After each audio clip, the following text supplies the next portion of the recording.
बिस्मिल्लाहिर्रहमानिर्रहीम जी, हम लोग आजकल पढ़ रहे हैं इनकम फ्रॉम सैलरी। और जाहिर है जैसे हमारा स्टाइल है, हम रोज़ाना अपना पिछले वाले सारे एरिया को क्या करते हैं, रिवाइज करते हैं, ताकि यहीं से हमें बात जो है वो ग्रेजुअली हमारे जहन में, दिल में, दिमाग में बैठनी शुरू हो जाए और हमें इतना ज़्यादा रटा ना लगाना पड़े जितना लोगों का ख्याल है कि ये चीज़ें याद करनी पड़ेंगी। सेक्शन 11 के अंदर जी हमारे पास आ रहा था heads of income. 5 head of income थे: salary, income from property, income from business, capital gain and income from other sources. हम पढ़ चुके हुए हैं already income from property and capital gain. हमने कहा जी कोई भी हेड, इन पांचों हेड को जब आप स्टडी कर रहे हो तो हमें 4 चीजें स्टडी करनी है। Number 1, scope of income. उस पर्टिकुलर हेड ऑफ इनकम का स्कोप क्या है, क्या मतलब कौन सी इनकम इसमें शामिल हो रही होगी और कौन सी इनकम इसमें शामिल नहीं हो रही होगी। फिर सेकंड हम कहते हैं कि हमें क्या देखना है, डिडक्शंस, मींस कौन कौन से एक्सपेंसेस अलाउड होंगे इस इनकम में और कौन कौन से एक्सपेंसेस अलाउ नहीं होंगे। फिर हमने कहा जी basis of chargeability, means receipt basis पर ये हेड टैक्स हो रहा होगा या के अक्रूवल बेसिस पर हो रहा होगा। और आखिरी बात, किसी भी हेड ऑफ इनकम में हमने देखना है कि उसकी टैक्सेबिलिटी कैसे होगी, यानी एनटीआर में होगी या के एफटीआर में होगी। इन्हीं 4 सवालों का जवाब जब हमें इनकम फ्रॉम प्रॉपर्टी का मिल गया तो हमारा वो हेड तैयार हो गया था। इन्हीं 4 सवालों का जवाब जब हमें कैपिटल गेन में मिल गया तो हमारा वो हेड तैयार हो गया था। इसी बात को हम इस वक्त ढूंढ रहे हैं, कहां पर, इनकम फ्रॉम सैलरी में। हमने देखा कुछ बातों का जवाब अभी तक हम ढूंढ भी चुके हैं, जैसे बिल्कुल स्टार्ट हुआ सैलरी, सेक्शन 12 में any salary received by an employee, तो यहीं से ही पता चल गया रिसीट बेसिस पर ये टैक्स हुआ करेगा। जर्नल उसूल इस हेड का क्या है कि ये रिसीट बेसिस पर टैक्स होगा। जब तक सैलरी आप रिसीव नहीं कर लेंगे, जब तक सैलरी के ऊपर टैक्स भी नहीं पे कर रहे होंगे। हाँ, कुछ एक्सेप्शंस आएंगी जो आगे चल के टेक्निकलिटीज के अंदर हम देख रहे होंगे। फिर आपको मालूम है कि जब भी लॉ में कोई एक लफ्ज इस्तेमाल होता है तो फिर उसको फर्दर देखना पड़ता है कि अच्छा रिसीव्ड का क्या मतलब है। तो फिर लॉ ने कहा जनाब अच्छा जी रिसीव्ड का मीनिंग ये है, a person shall be treated as having received an amount, benefit और पर्क्स। अब ये बात आपको समझ आनी शुरू हो गई होगी क्योंकि आपने कल मेरे साथ कुछ पर्क्स पढ़ ली हैं कि पर्क्स के भी रिसीव होने का क्या मतलब है, अकोमोडेशन के रिसीव होने का क्या मतलब है, when it is made available, गाड़ी के रिसीव्ड होने का क्या मतलब है, when it is made available, when it is actually received. तो सारी चीजों पर उसूल ये लगेगा, ठीक है ना। क्या वो सैलरी है, क्या वो पर्क्स हैं, क्या वो कोई अलाउंसेस हैं, तो रिसीव्ड का क्या कॉन्सेप्ट लगेगा जी। Number 1, actually received by person, ठीक है ना, actually received by person. Number 2, applied on behalf of the person at the instruction of the person और under any law, made available to the person. अब जब examiner यहीं से थोड़ा सा ट्विस्ट क्रिएट करने लगता है तो हम कहते हैं जी बड़ा मुश्किल सवाल आ गया जी, वो तो एग्जाम में ऐसे सवाल आते हैं जी, वो तो क्लास में डिस्कस ही नहीं हुए होते। आपका इस सारे लेक्चर्स लेने का मकसद सिर्फ एक होना चाहिए, आपको लॉ पढ़ना आ जाए, आपको लॉ इंटरप्रेट करना आ जाए। अब देखिए हम रोजाना पिछले को रिवाइज करते हैं ना, हम पिछले को रिवाइज करते हैं तो रोजाना कोई नई उसमें से जहत हमारे सामने आती है क्योंकि हम थोड़ा सा और आगे पढ़ चुके होते हैं, उसको उतना ही बेटर इंटरप्रेट करने की पोजीशन में हो जाते हैं। मसलन जी अब एक सवाल आ गया आपको एग्जाम में, एग्जामिनर ने कहा जनाब कंपनी ने एक गाड़ी परचेज की है मिस्टर फुला के लिए ऑन कोई एक डेट दे दी, लाइक ऑन 1 अप्रैल 2022, और एम्प्लॉय को इन्फॉर्म कर दिया जनाब आपकी गाड़ी आ गई है, आकर रिसीव कर लें। लेकिन फिर वो बताता है कि 30 जून 2022 तक एम्प्लॉय ने गाड़ी रिसीव नहीं की अभी। फिर उसने और फोकस करने के लिए, आपको कंफ्यूज करने का, उसने कहा जी 1 जुलाई 2022 से अब गाड़ी वो इस्तेमाल कर रहा है for private as well as personal use. अब जिस बच्चे ने यहां फोकस नहीं किया हुआ, ये बात पढ़ते हुए उसने नहीं कहा a person shall be treated as having received an amount benefit, उसने सोचा यार नहीं, रिसीव का जो मीनिंग है ना, तो मैं कैश के लिए पढ़ कर आया हूं। और मैं यकीन से कहता हूं आज से पहले आप सब भी यही सोच के बैठे हुए थे कि यार ये सैलरी की का जिक्र हो रहा है। नहीं, अब यहां सारा, अब अगर ये सवाल आ जाता आप सबने गलत कराना था, ठीक है ना। आपने कहा था जनाब ये टैक्स ये 2023 में ऐड होगा, पर्क्स 22 में नहीं, ये तो मेड अवेलेबल कर दिया आपने, गाड़ी आ गई है, मेड अवेलेबल हो गई है। ये रूल सारी चीजों पर लग रहा है, कैश पर भी लग रहा है, बेनिफिट पर भी लग रहा है, पर्क्स पे भी लग रहा है, सारों पे यही उसूल लगेगा, ठीक है ना। अब जब हम ऐसे पढ़ रहे होंगे और इस तरह से चीजों को देखकर चल रहे होंगे, फिर एग्जामिनर जब ये सारे जाल लगा रहा है तो इंशाल्लाह ताला हम उसमें नहीं फंस रहे होंगे। तो कोई रीजन नहीं है कि जी पहली अटेम्प्ट में आप पास ना हो रहे हो, इसका तो कोई मतलब मुझे नहीं समझ आती कि फिर क्यों नहीं पास हो रहे होंगे।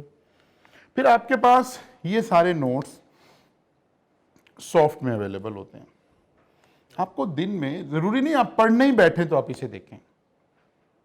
आप खाने की टेबल पे बैठे हैं, जैसे आप फेसबुक देख रहे हैं, जैसे आप अपना व्हाट्सएप देख रहे हैं, ऐसे ही कभी इसमें से भी स्क्रॉल कर लें, आप करके तो देखें ऐसे कभी, आपकी ये रिवीजन खुद ब खुद होनी शुरू हो जाएगी, आपको उतना टाइम इन्वेस्ट नहीं करना पड़ रहा होगा।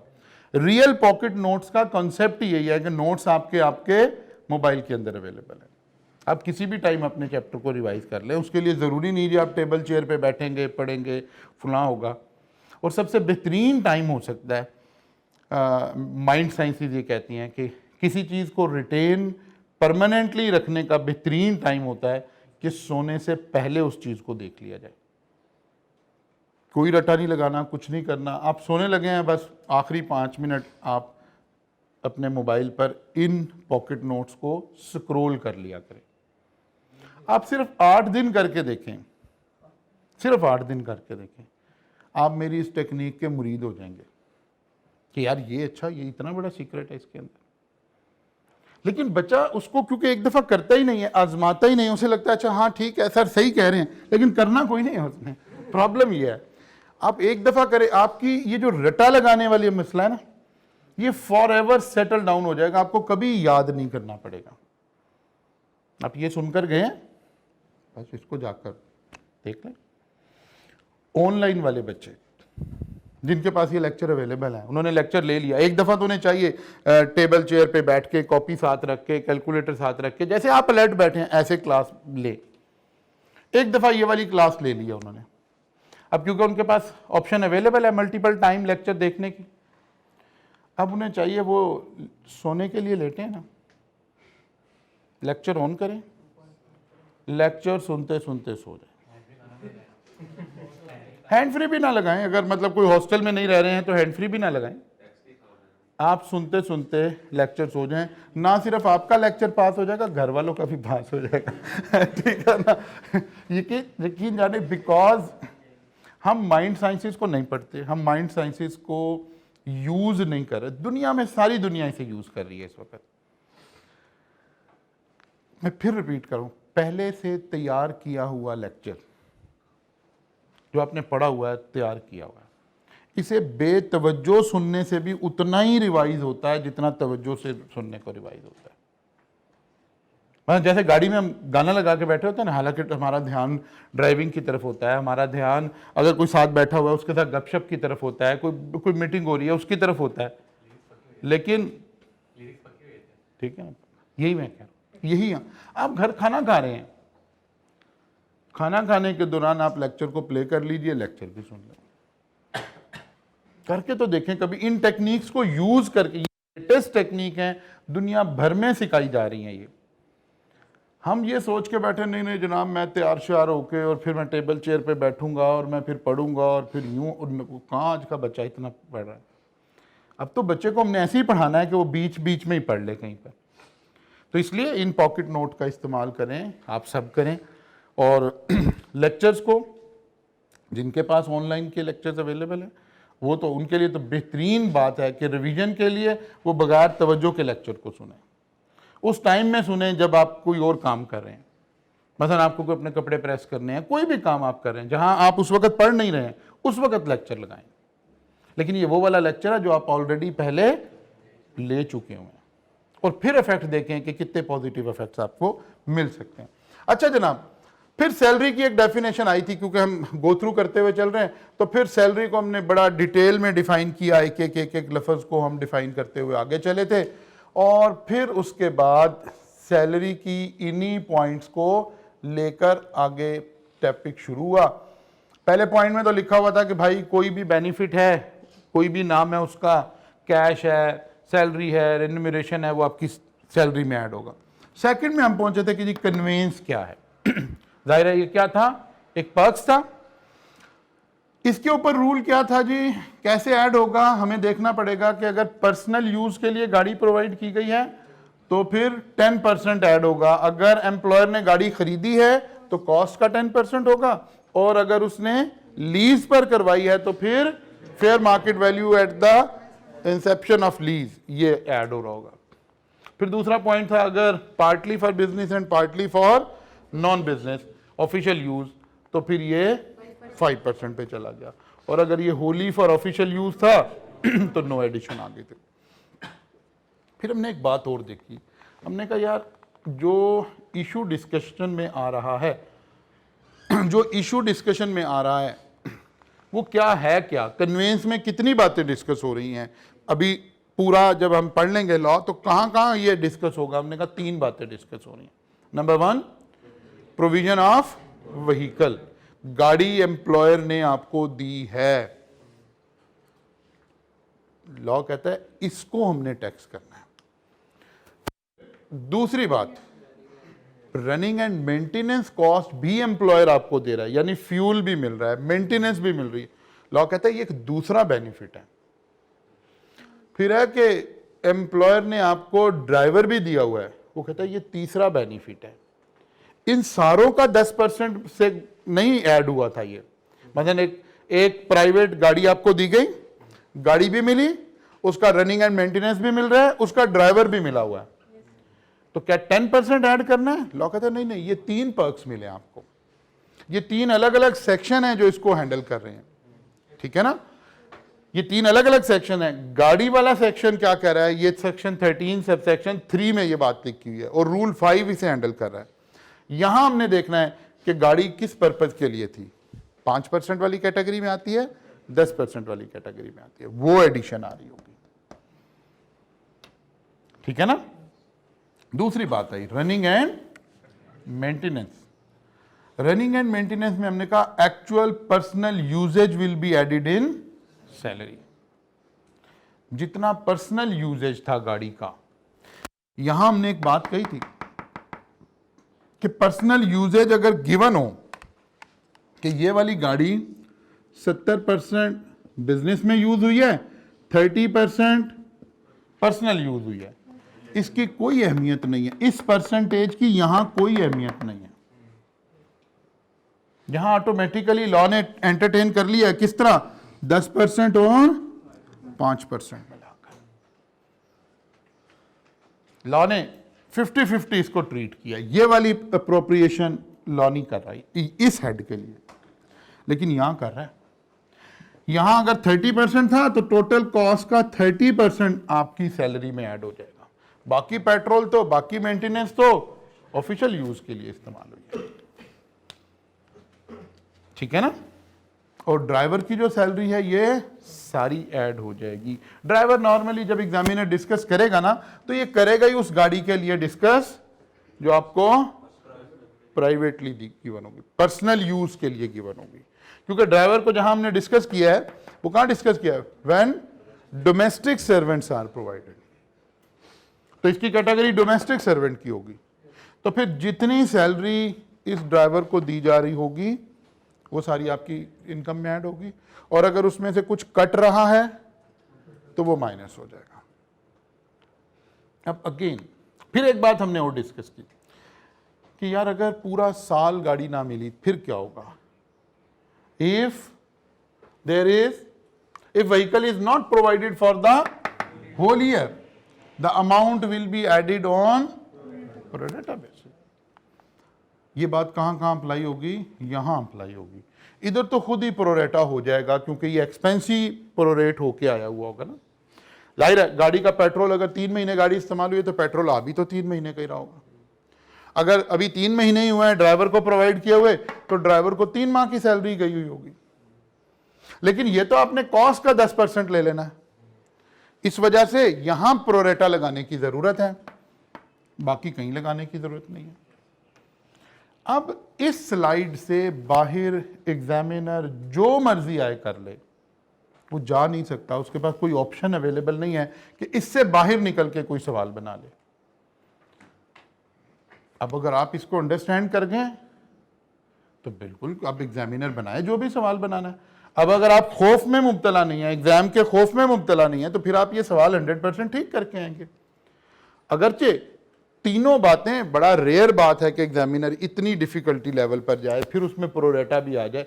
ये कितनी चीजें होंगी? 1 2 3 4 बातें। इन 4 में से कोई मैक्सिमम 2 वो यूज कर रहा होगा, लेकिन हम कह रहे नहीं चारों यूज हो रही हो तो क्या फर्क पड़ता है? कोई फर्क नहीं पड़ता। फिर हमने इन चारों की एग्जांपल 1 बाय 1 हमने लेना शुरू की और देखना शुरू किया। फिर हम सारे लॉ में एक बात और पढ़ रहे हैं, क्या लिखा है और क्या नहीं लिखा। क्या लिखा है ये तो हमें आना बहुत जरूरी है, लेकिन हमें एग्जामिनर कंफ्यूज कहां करता है? क्या नहीं लिखा है। मतलब गाड़ी का मॉडल, यूजेज, ठीक है, lease rental paid, interest paid during lease rental, ये सब बातों का कोई जिक्र नहीं है। जब हम इस वाले हिस्से की कैलकुलेशन कर रहे हैं तो यहां इसका कोई जिक्र नहीं है। यहां तो सिर्फ सीधी सी एक बात का जिक्र है, 5% या 10% या 0%। इसके अलावा तो कोई बात हम नहीं देखनी है। फिर जनाब ये सवाल आए, ये अटेम्प्ट ये आने शुरू हुए आपके पास 1 बाय। अच्छा, जब आप पढ़ लिया, आपने सवाल भी सॉल्व कर लिए, भले मैं एंड में आपको दे भी दूंगा, सेपरेट भी कर दूंगा। जब आप स्टडी कर चुके हैं फिर यकीन जाने ये सारी स्लाइड, ये वाली स्लाइड भी इररेलेवेंट हो गई है। ये तो पहली दफा करने के लिए, एक दफा प्रैक्टिस के लिए, दोबारा के लिए सिर्फ और सिर्फ बस ये स्लाइड रिक्वायर्ड है। ऐसे थोड़ा सा सिलेबस बच जाता है बाद में, बशर्ते कि आप चल उस तरह रहे हो जैसे बताया जा रहा है। फिर आप उस खौफ से बाहर आते हैं, फिर आपको नहीं लग रहा होता कि इतना काम है जो मैंने रिवाइज करना है, फिर लग रहा होता है अच्छा इतनी सी बातें हैं जो मैंने रिवाइज करनी। रूल्स को सीख कर चल रहे होंगे तो उसका यही फायदा हो रहा होगा आपको। अच्छा जी, फिर हम आगे चले थे। फिर हमने बात की किसकी? अकोमोडेशन की। ये वाला, ये सबसे मुश्किल वाला सवाल था जिसमें सारा कुछ ही आ गया था, ड्राइवर भी आ गया था, तीनों एस्पेक्ट आ गए थे। अच्छा जी, अकोमोडेशन। अकोमोडेशन का मतलब क्या था? अगर रिहाइश प्रोवाइड कर दी गई है, घर प्रोवाइड कर दिया गया, रहने के लिए रिहाइश प्रोवाइड कर दी गई है, तो हमने कहा जी अकोमोडेशन के लिए क्या उसूल है? उसूल है नंबर 1, अगर अकोमोडेशन ना प्रोवाइड की जाती तो आपको कितने पैसे मिलने थे। हो सकता है इसका जिक्र आ रहा हो सवाल में और हो सकता है ना आ रहा हो। ना आ रहा हो तो इसका मतलब है ये 0 गिवन है, ठीक है ना। The amount that would have been paid in case of such accommodation was not provided. और दूसरा 45% of minimum of time scale और basic salary where no time scale is provided. Ji would have been, ये जब हम offer ले रहे थे उस वक्त पे जी हमने कल एक सवाल किया था, अभी मैं वहां चल के इस बात को एक्सप्लेन दोबारा कर। वो कहता है जी इन ये 2 फिगर कैलकुलेट कर लें, इनमें से जो बड़ी फिगर है उसको ऐड कर लें, ठीक है ना। इनमें से जो बड़े वाली फिगर है उसको ऐड कर ले। मैं यहां दिखाता हूं, ये वाला सवाल था ना जिसमें हमने इस वाली ये इससे समझे, इसको पढ़ते हैं। The basic salary of an employee is ₹150,000 per month. Employer has provided employee with 2 option. कब? जब वो जॉब पे आया होगा। उसने कहा भाई देखो, या हम आपको रहने के लिए घर प्रोवाइड कर देंगे या हम आपको घर प्रोवाइड करते हैं। Employee has opted for home, ठीक है ना। अब यहां एग्जामिनर आपको कंफ्यूज करने के लिए, या मैं ही इसी की एक और बनाऊं इलस्ट्रेशन, मैं कहूं employ has opted for 50,000 per month, तो बस ये अकोमोडेशन से तो निकल गया। अब तो घर, ये रूल तो हम पढ़ रहे हैं, अकोमोडेशन मिली हुई, अकोमोडेशन तो मिली नहीं हुई। अब तो इसकी सैलरी में सीधा सीधा 50,000 मल्टीप्लाइड बाय 12 ये ऐड होना है, अकोमोडेशन तो मिली नहीं हुई इसको। ये कहां, ये अकोमोडेशन के यानी ये पर्क्स में से निकल के कहां चला गया, अलाउंसेस में चला गया। जब किसी चीज के नाम पर एक फिक्स अमाउंट मिलनी शुरू हो जाए तो उसे हमने डेफिनेशन में क्या कहा था, अलाउंस कहा था, फिर तो ये अलाउंस में चला गया।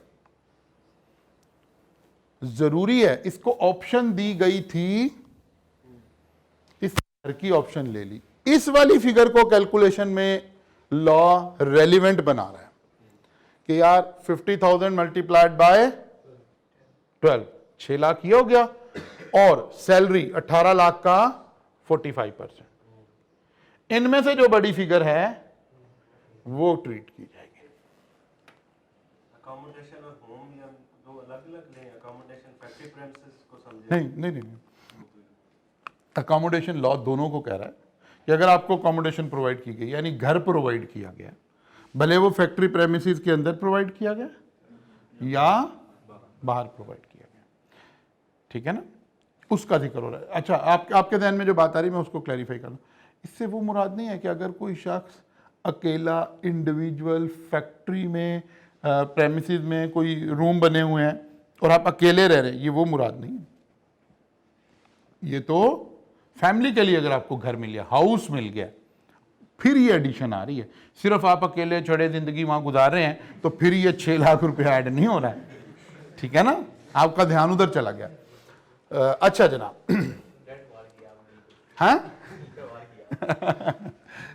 डोमेस्टिक, इसके बाद डोमेस्टिक सर्वेंट्स का जिक्र आ रहा है कि जनाब अगर डोमेस्टिक सर्वेंट प्रोवाइड कर दिए जाएं, अगर डोमेस्टिक सर्वेंट प्रोवाइड कर दिए जाएं तो फिर क्या स्टेटस होगा।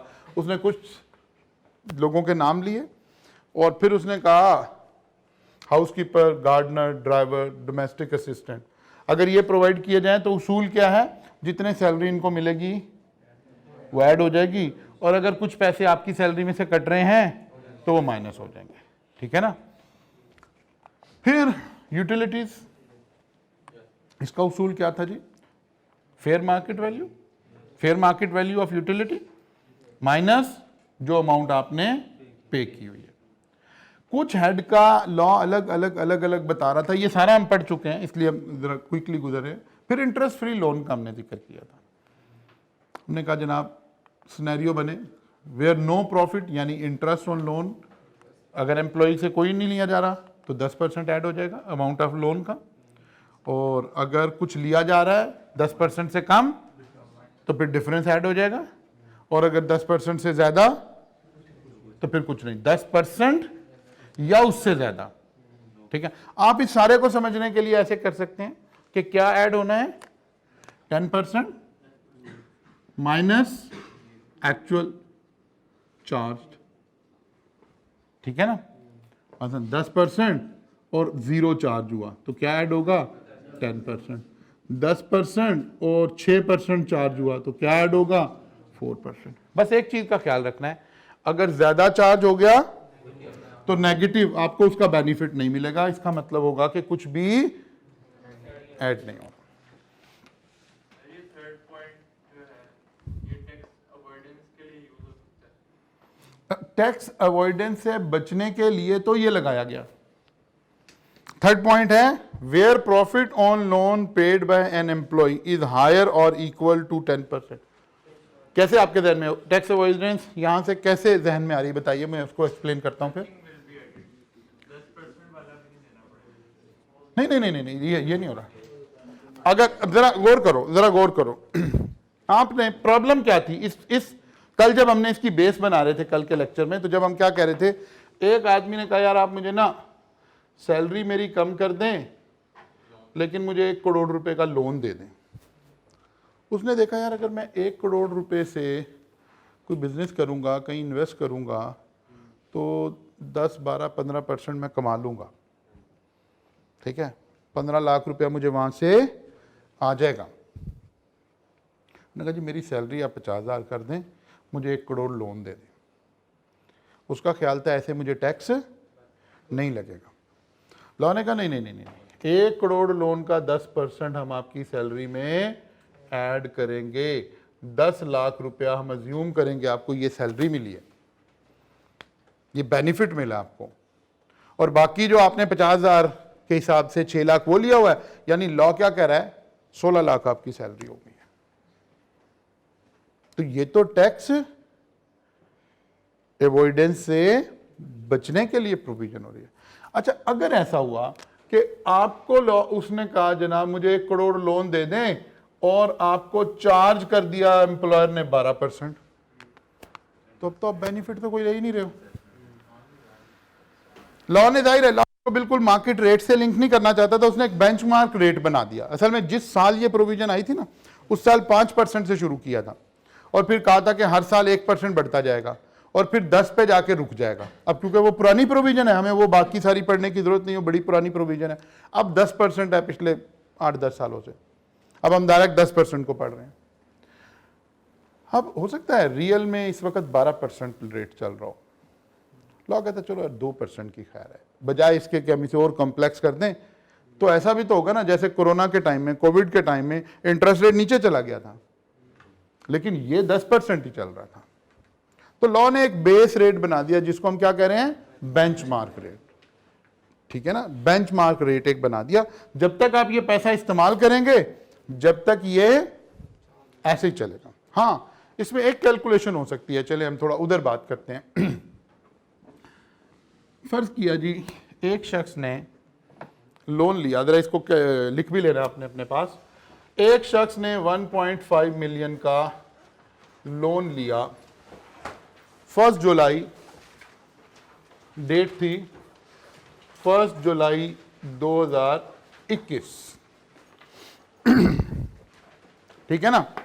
1.5 लाख रुपए का लोन लिया और उसने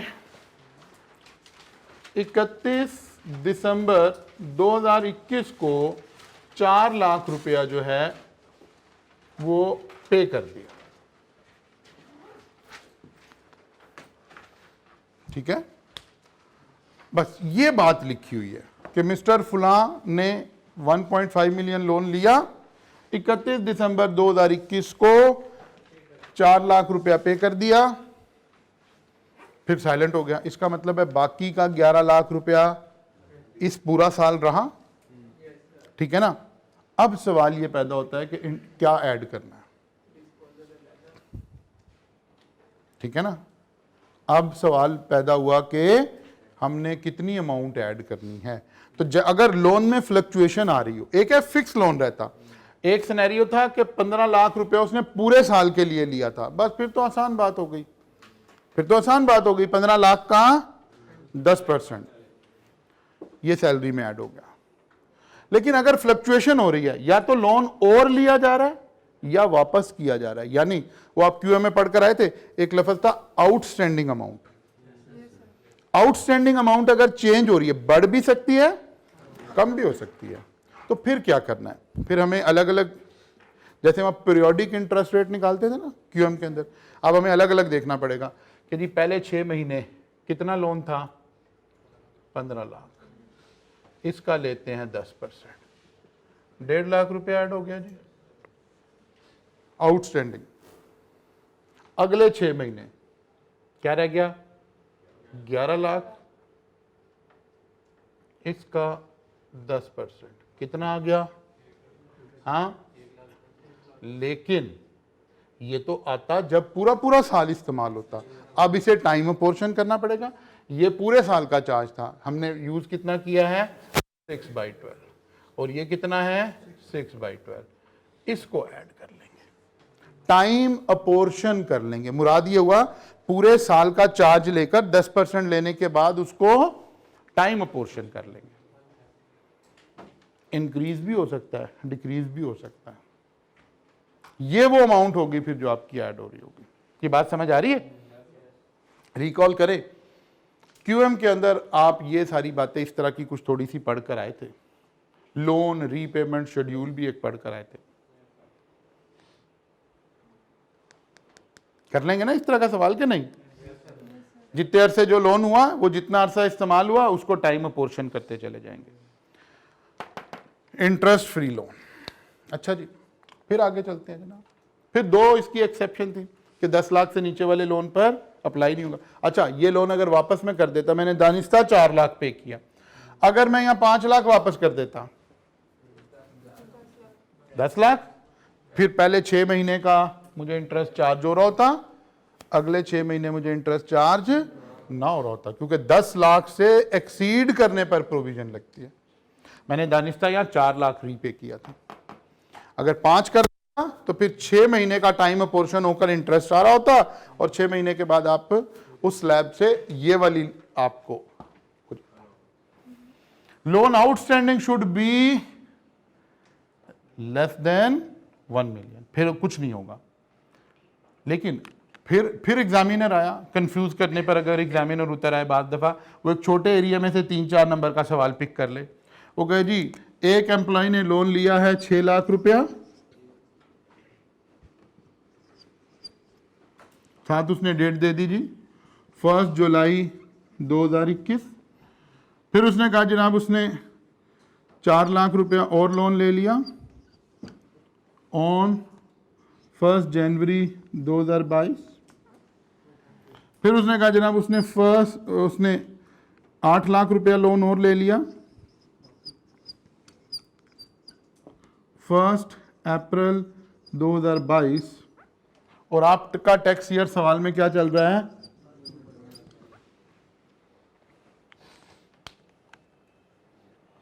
अब क्या ऐड करना है जहन में? जब तक वो बात नहीं होगी आउटस्टैंडिंग अमाउंट 6 लाख, कुछ नहीं ऐड होना। कब तक इस्तेमाल हुआ ये? 31 दिसंबर तक। 1 जनवरी को आउटस्टैंडिंग हो गया 10 लाख, अभी भी बचत हो गई है। 1 रुपया और ले लेता तो मारा जाना था, ठीक है ना? अभी भी बचत होगी 10 लाख नहीं, एक्सीड किया 18 लाख हो गया। कितने अरसे के लिए? 3 महीने के लिए, अप्रैल मई जून। इसका मतलब है 18 लाख रुपया मल्टीप्लाइड बाय 10% मल्टीप्लाइड बाय 3/12।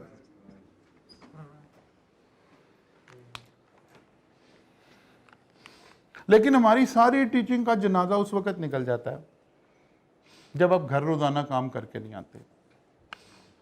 अब ये सारी बातें मुझे कल भी आती थी, मेरे ख्याल में ये सारी बातें मुझे कल भी आती थी, लेकिन कल आपसे ये डिस्कस नहीं की गई थी। ये सोचकर कि जैसे घर कंस्ट्रक्ट किया जा रहा होता है ना, एक मिस्त्री क्या कर रहा होता है, एक दीवार आज जितनी बनी फिर कल आके बनाते हैं। कल आके जब बनाते हैं तो उसका फायदा क्या होता है? ये वाली दीवार इससे ऊपर वाली दीवार का वजन उठाने के काबिल हो जाती है। ये एक नेचुरल प्रोसेस है लर्निंग का। हम एक पूरी साइंस बना के टीचिंग करने की कोशिश कर रहे होते हैं, लेकिन बच्चा कहता है क्या मालूम साइंस आई निकल के, हमने पढ़ना ही नहीं, बना ले साइंस जितनी बनानी तो कहते हैं हमने पढ़ के नहीं आना, कर ले मास्टर ने जो करना। वहां सारी खराबी क्रिएट हो रही है। फिर आप बाद में कहते हैं जी आई कैप ये कर रहा है, आई कैप ये कर रहा है, आई कैप ये कर रहा है। अब अगर कल ही मैं ये सारी बातें डिस्कस करता तो आपको इंटरेस्ट फ्री लोन समझ ही नहीं आना था, बिकॉज एक बेसिक नहीं समझ आई हुई थी आपको। फिर उसके ऊपर उसकी कम्प्लेक्सिटी आ रही है, फिर कम्प्लेक्सिटी आ रही है। आपको याद होगा मैंने पहले दिन ओरिएंटेशन में आपको कहा था, आप रोजाना का काम रोजाना 30 मिनट से ज्यादा का काम मेरे लेक्चर का कभी भी नहीं होगा। आप ये करके आए, इंशाल्लाह अल्लाह ताला इसी के अंदर बेहतरी कर देगा, और इसी के अंदर आप इतनी सी देर पढ़कर ही अल्लाह ने चाहा तो सब लोग पास हो रहे होंगे इंशाल्लाह ताला। अच्छा जनाब, तो इंटरेस्ट फ्री हो गया जी। ये वाली बात अब ज्यादा क्लैरिटी में आ जाना चाहिए, ठीक होगी बात जी। अच्छा जी, फिर हम आगे चले थे, फीस की कुछ प्रोविजंस आ गई थी, ऑब्लिगेशन। अब फिर वही वाली बात आपके जहन में होगी तो समझ आएगी। हमारा एक मैच पड़ा हुआ है, किस किस का? एक FBR का, लेजिस्लेटर का, वो हमारे से टैक्स लेना चाह रहा है। एक हम कंसल्टेंट का, हम रास्ते ढूंढ रहे हैं, क्या बच गया क्या बच गया, कहीं कोई बात है वहां से कर लें, वहां से कर लें। उसने कहा जनाब अगर आपने अकोमोडेशन दी तो मैं टैक्स करूंगा, गाड़ी दी तो मैं टैक्स करूंगा, डोमेस्टिक सर्वेंट दिए तो मैं टैक्स करूंगा, इंटरेस्ट फ्री लोन दिया तो मैं टैक्स करूंगा। अच्छा अभी भी एक, अगर जब तक ये प्रोविजन आई नहीं थी, एक रास्ता बचा हुआ था, क्या जी? Obligation waiver. Any obligation waived off which an employee owed to employer shall be included in salary income of the employee equal to amount any obligation. Obligation का क्या मतलब होता है? रिस्पॉन्सिबिलिटी मीन्स अकाउंटेंट की नजर में payable, payable to employer, payable to employer. वो कहता है अगर एम्प्लॉयर एम्प्लॉय की कोई ऑब्लिगेशन वेव ऑफ करते, ठीक है, तो जितनी अमाउंट वेव ऑफ करेगा हम उसको सैलरी तस्वुर कर लेंगे, हम उसको सैलरी तस्वुर कर लेंगे। मसलन अभी जिसका जिक्र चल रहा है वहीं से एग्जांपल ले लेते हैं। एक एम्प्लॉय ने लोन लिया एम्प्लॉयर से ₹1 मिलियन, ठीक है, 10 लाख का लोन लिया, इंटरेस्ट फ्री लोन की इसके ऊपर नहीं लगी, कुछ ऐड नहीं हो। अब ये लोन कटना शुरू हुआ, 2 लाख रुपए की किस्त कट गई कुछ अरसे के बाद, फिर 2 लाख की कट गई, फिर 5 लाख की कट गई। एज पर पॉलिसी कुछ नहीं हो रहा क्योंकि इंटरेस्ट आउटस्टैंडिंग अमाउंट 10 लाख से नीचे है, कुछ नहीं अप्लाई हो रहा। एम्प्लॉयर ने देखा यार बड़ा अच्छा एम्प्लॉय है, सारे लोन इसने अपने अपने टाइम पर वापस कर दिए, 9 लाख रुपया वापस आ गया हुआ है। इसने एम्प्लॉय को बुला के कहा यार बस जो 1 लाख रुपया है ना वो नहीं अब आपने पे करना, माफ हो गया आपका। हाँ क्या हुआ? हाँ नहीं उसने तो माफ ही किया ना, वो कहते हैं भाई आपने माफी दी हमने नहीं दी, ठीक है ना, तो वेव कर दिया कि यार बस ठीक हो गया जी आपने पे हो गया, वो नहीं आप अपने 1 लाख। वो कहते हैं भाई जनाब ये तो 1 लाख सैलरी बढ़ा दी है इसकी, 1 लाख का बेनिफिट मिल गया। Any obligation waive off which an employee owed to employer shall be included in salary income of the employee equal to the amount waived. Clear होगी बात? पहले 1 मिलियन से कम थी ना, 1 मिलियन से कम अट्रैक्ट कर रही थी इंटरेस्ट की एडिशन, उसकी वेवर अट्रैक्ट हो रही थी। इंटरेस्ट प्रिंसिपल का वेव ऑफ होना तो वहां जिक्र ही नहीं हो रहा ना, वहां तो इंटरेस्ट का जिक्र हो रहा है कि इंटरेस्ट ऐड होना है, इंटरेस्ट ऐड नहीं होना, कितना ऐड होना है, कितना ऐड नहीं होना। ये तो प्रिंसिपल की वेव हो गई है। या कोई भी ऑब्लिगेशन, एनी ऑब्लिगेशन, लफ्ज क्या लिखा हुआ है? एनी ऑब्लिगेशन, कोई भी वो पैसे जो अपने एम्प्लॉयर के देने थे और एम्प्लॉयर कहते हैं यार चलो छोड़ो रहने दो,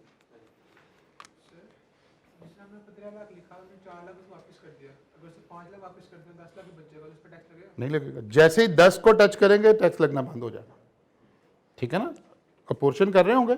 जैसे ही आउटस्टैंडिंग बैलेंस 10 हुआ, नाउ एंड ऑनवर्ड अब आपको, और अगर बीच में फिर 10 से बढ़कर 11 हो गया, चार्ज होना शुरू हो जाएगा। ठीक आ गई ये बात, समझ आ गई?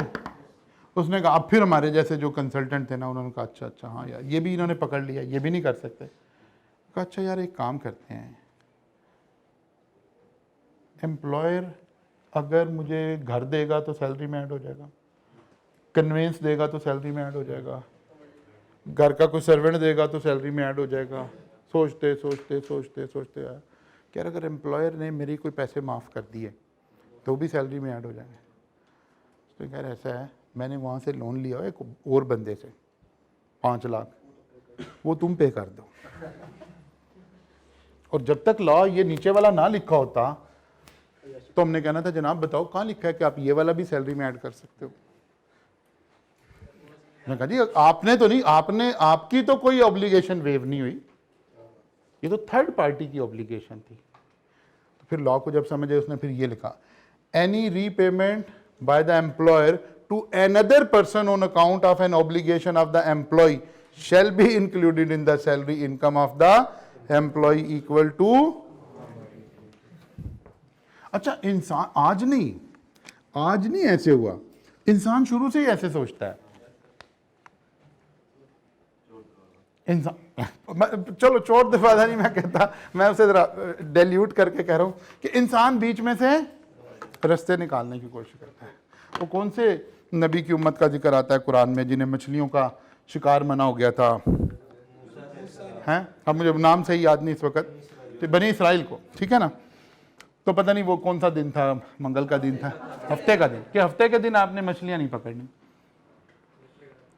तो उन्होंने क्या किया, वो उसे पिछले दिन में तालाब साथ बना के मछलियां उधर कर लेते थे, कहते थे हमने वहां से तो नहीं पकड़ी है, तो यहाँ से पकड़ी है।